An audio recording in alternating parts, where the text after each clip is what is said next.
ครับสวัสดีครับวันนี้ก็จะมารีวิวเจ้าตัวคีย์บอร์ดโป๊กเกอร์นะครับได้มาใหม่เลยนี่นะครับยังไม่ได้แกะกล่องเลยน้ำหนักเป็นไงบ้างครับจากตอนแรกก็มันก็เบากว่าที่คิดไว้นะครับ เดี๋ยวเรามาดูกันขอแกะนะครับ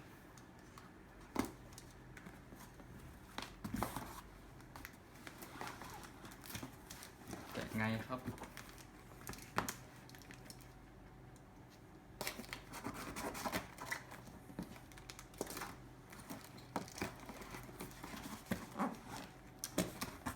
ขอเวลานิดนึงนะครับแกะไม่เป็น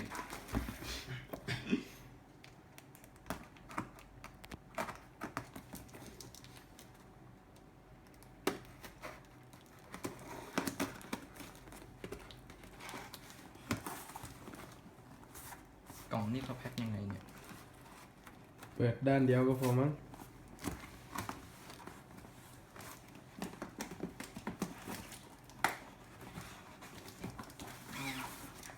ต้องตัดตรงนี้ด้วยแพ็คมาแน่นมากครับ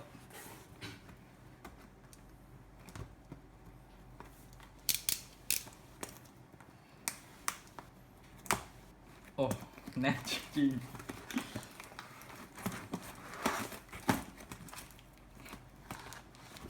อ๋อ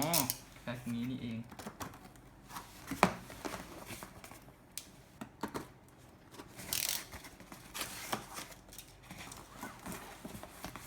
นี่ครับเรามาดูกล่องกันใส่มาแพ็คอย่างดีนะครับแน่นหนาดีแบบนี้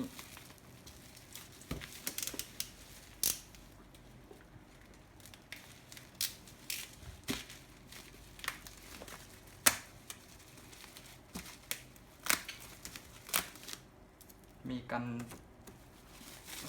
กระแทกให้ด้วยนะครับ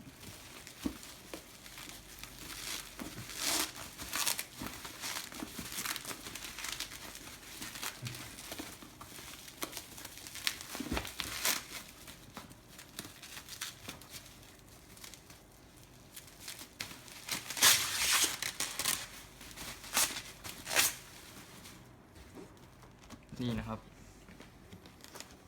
อ๋อยังมีอีก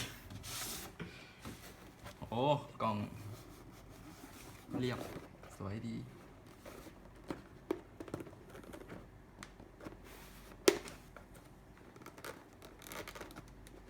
แน่นมาก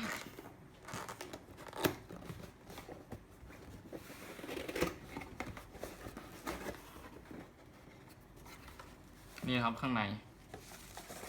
ก็อันนี้เป็นแผ่นคำแนะนำนะครับของโอเคอร์ไว้ก่อนนี่ก็ซ้ายนะครับก็เดี๋ยวจะเอาคีย์บอร์ดออกมา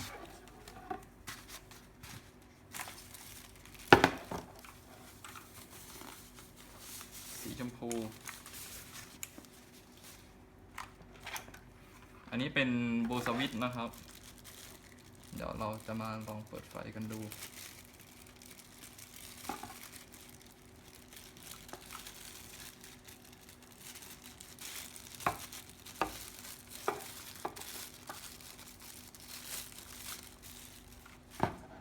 ฟังเสียง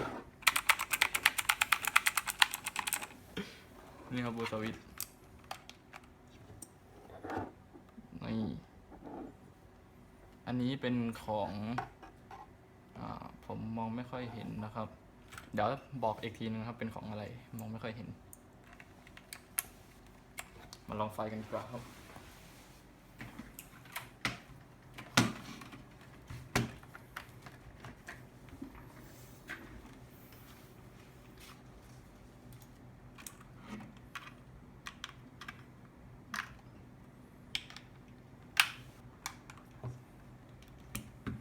นี่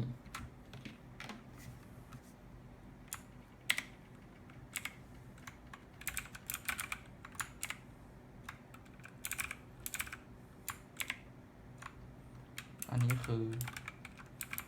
reactive mode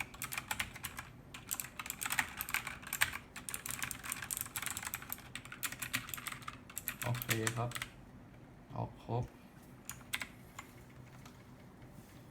อันนี้เป็นเรืองแสง เป็นคลื่นนะครับปรับความเร็วได้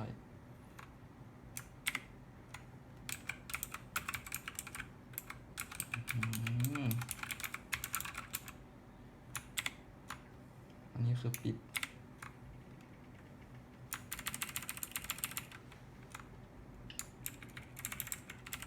ปรับความเร็ว โอเคครับงั้นไว้แค่นี้ก่อน ก็วันนี้ก็สวัสดีครับ